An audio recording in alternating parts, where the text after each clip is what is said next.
दोस्तों नमस्कार।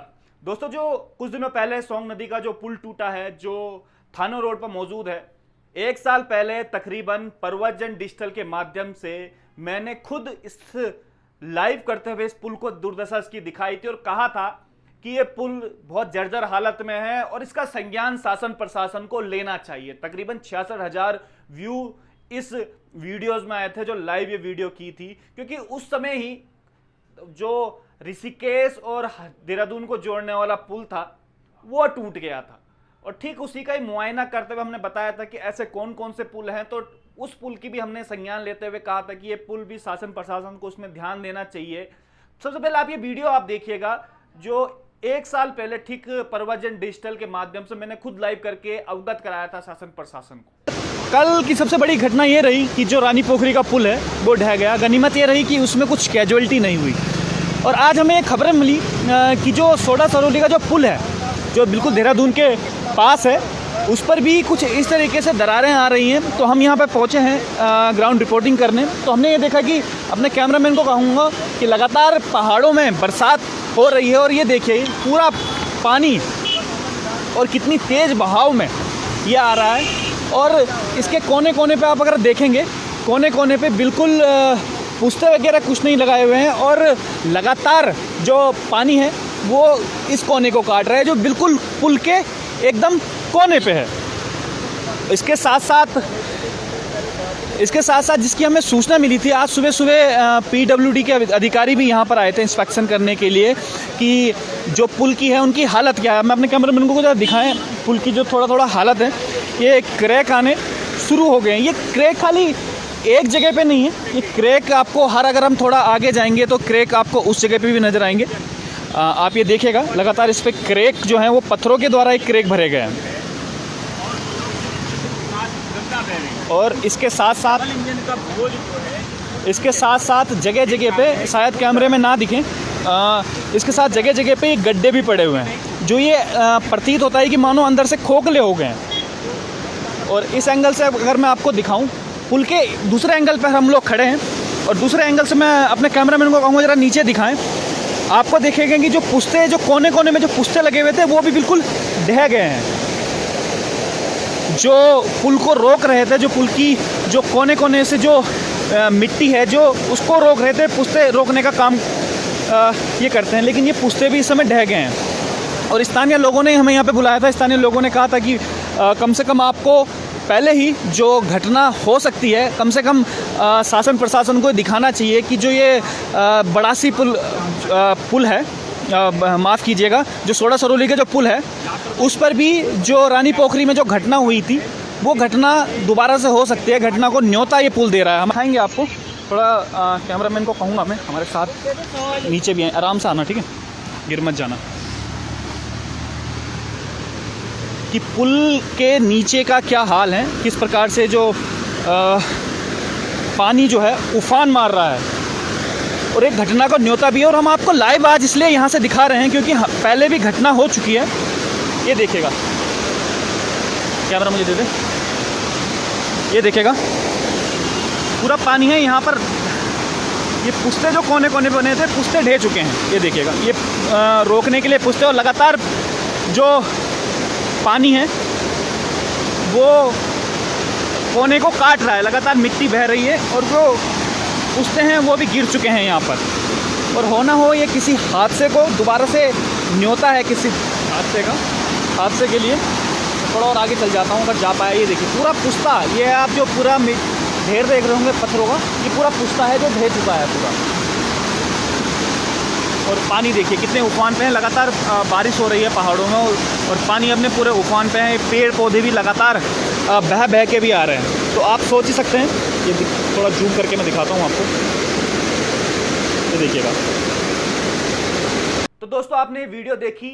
तकरीबन एक साल पहले हमने शासन प्रशासन को इस बात से अवगत कराया था कि ये पुल जो है वो टूट सकता है, जो इसकी दुर्दशा है वो ठीक नहीं है। तो आप ये देखिएगा आज कहीं पर लैंडस्लाइड होता है, जैसा आपने देखा है अभी मालदेवता में कितना लैंडस्लाइड हुआ, कितने लोग दब के मर गए वहां पर, कितने पशु का नुकसान हो गया, कई लोगों के जेवर वहां पे दब गए, सामान पूरा दब गया, घरों का नुकसान हो गया और लोगों के पास अपनी घर की छत तक नहीं है। और शासन प्रशासन कहता है कि उनको हमने मुआवजा दे दिया। लेकिन क्या शासन प्रशासन वाकई में एक जान की जो कीमत होती है वो उनको मालूम है कि क्या एक जान की कीमत होती है? क्या अपना घर खोना किसे कहते हैं, अपने मवेशी खोना किसे कहते हैं? अगर ऐसा होता तो शायद जो मीडिया अपना काम कर रही है, और मीडिया की हम लोग गारंटी नहीं देते हैं, लेकिन जो प्रव्रजन डिजिटल ने पहले 1 साल पहले जो अवगत करा दिया था शासन प्रशासन को, एक भविष्य के गर्भ में क्या होने वाला है इस बात से रूबरू करवाया था, लेकिन उसके बाद भी इसका कोई संज्ञान नहीं लिया गया। ये देखिएगा, ये सीधा लाइव तस्वीर है, आपको हम दिखा रहे हैं। और हमारे साथ यूकेडी के नेता श्री प्रसाद सेमवाल जी भी यहाँ पर पहुँचे हैं। सेमवाल जी, आपने भी देखा कि जगह जगह पे, ये मैं दिखा रहा था गड्ढे अपने दर्शकों को कि जगह जगह पे गड्ढे हैं, पड़े हुए हैं। तो आज पीडब्ल्यूडी के अधिकारी भी आए थे, जो सुनने स्थानीय लोगों ने बताया है, पीडब्ल्यूडी के अधिकारी आए थे। तो आप किस तरीके से देखते हैं इस पूरे उसको कि कहीं ना कहीं जो जिस लगातार बरसात हो रही है पहाड़ों में, और आपने देखा होगा कि पुश्ते भी कोने कोने से गिर गए हैं, तो क्या ये व्यवस्थाएं हमें आपदा आने से पहले नहीं कर देनी चाहिए थी सारी की सारी?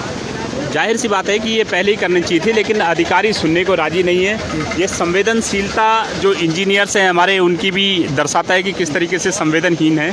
इनको स्थानीय लोगों ने भी बताया था कि इस पुल के आसपास के क्षेत्र को कटाव से रोकने के लिए आपको तटबंध जो है इस पुल से जो अप स्ट्रीम है वहाँ पर लगानी चाहिए थे, लेकिन इन्होंने उस पर कोई ध्यान नहीं दिया, जनता के सुझाव को भी ध्यान में नहीं रखा, जिसके कारण वहाँ पे जो पुश्ते हैं और जो जाल है वो नहीं लगाने के कारण जो पानी का एक मुश्त कटाव है वो सीधे सीधे कोई इस कोने की ओर बढ़ गया है, जिससे जो है पुल के पिलर्स को भी जो है खतरा है। और आप देख सकते हैं कि जो ये आखिरी पिलर था, जाल था, ये भी ढह गया है। तो जाहिर सी बात है कि अगर पानी और बढ़ता है तो इसका कटाव और होगा, क्योंकि इस पानी के तेज़ बहाव में अधिक जो विभाग है वो और जालों को यहाँ पे लगाने की स्थिति में मुझे नहीं लगता है कि ऐसा होगा।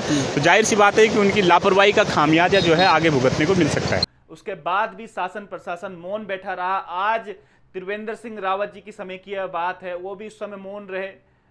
और आज की हम बात करें, पुष्कर सिंह धामी जी हेलीकॉप्टरों में चक्कर मार रहे हैं, और तमाम विधायक, तमाम कैबिनेट मंत्री सांत्वना देने उन्हें आ रहे हैं कि बहुत बुरा आपके साथ हो गया है। लेकिन क्या इसकी कोई अभी तक जड़ में गया है कि ऐसा क्यों हो रहा है? जो मीडिया तमाम खबरें दिखाती हैं, क्या इस बात का संज्ञान लिया जाता है? 66,000 लोगों ने उस समय ये वीडियो देखी थी, लाइव में वीडियो, लेकिन उसके बाद भी शासन प्रशासन ने कोई इसका संज्ञान नहीं लिया। तो आप खुद ही सोचते हैं कितने बेशरम हमारी सरकारें हो चुकी हैं, कितने बेशरम जो सत्ता में बैठे हुए लोग हैं, जो अधिकारी लोग हैं, कितने बेशरम ही हो चुके हैं। उनकी जान की क्या कीमत होती है शायद इनको नहीं पता है। इसलिए तमाम ये भूस्खलन, ये आपकी आपदाएं उत्तराखंड में आती रहती हैं, किसी को कोई परवाह नहीं है। कि इससे पहले एक खबर और हमने दिखाई थी कि कैसे PMJSOI की जो सड़कें बन रही है, जो ऑल वेदर रोड की सड़कें बन रही है, उनका जो डंप है कहाँ कहाँ किया जा रहा है नदियों के किनारे। तो ये खुद ही सोचने वाली बातें हैं कि जब नदियों के किनारे आप डंप करेंगे, डंपिंग जोन आप नहीं बनाएंगे, तमाम आप पहाड़ जिस समय खोद रहे हैं, लेकिन पहाड़ जो उसका मलबा है वो नदियों में आप गिरेंगे, तो आप खुद ही सोचेगा जब नदी संकृत हो जाएगी तो वो कहाँ जाएगी, उसका फ्लो कहाँ बनेगा, और किस प्रकार से उसका जो ढाल है वो कहाँ होगा। जब अधिकारी नेता आपके घर में आए और ये बोले कि आपका मुआवजे की राशि और बड़ा दुख है, तो उनसे पूछेगा, जब मीडिया इस सब चीज़ों बातों को दिखाती है तो उस समय आप संज्ञान क्यों नहीं लेते हैं? क्या मुआवजे से वो दुख तकलीफ जो उनके मवेशी पर हैं या किसी के घर में कोई अगर कैजुअलिटी हुई है, क्या वो वापस आ सकती है? तो ये दोस्तों जो सूट बूट पहने हुए अधिकारी हैं, जो सफ़ेद पोश कुर्ता धारण किए हुए ये जो नेता हैं, ये सब चीज़ें आज जो हो रही है ये इन्हीं की करामात है, क्योंकि ये समय रहते इस चीज़ का ध्यान नहीं देते। तो आप जरूर ये सवाल पूछेगा। आज के लिए इतना ही। आपके साथ मैं हूँ विजय रावत।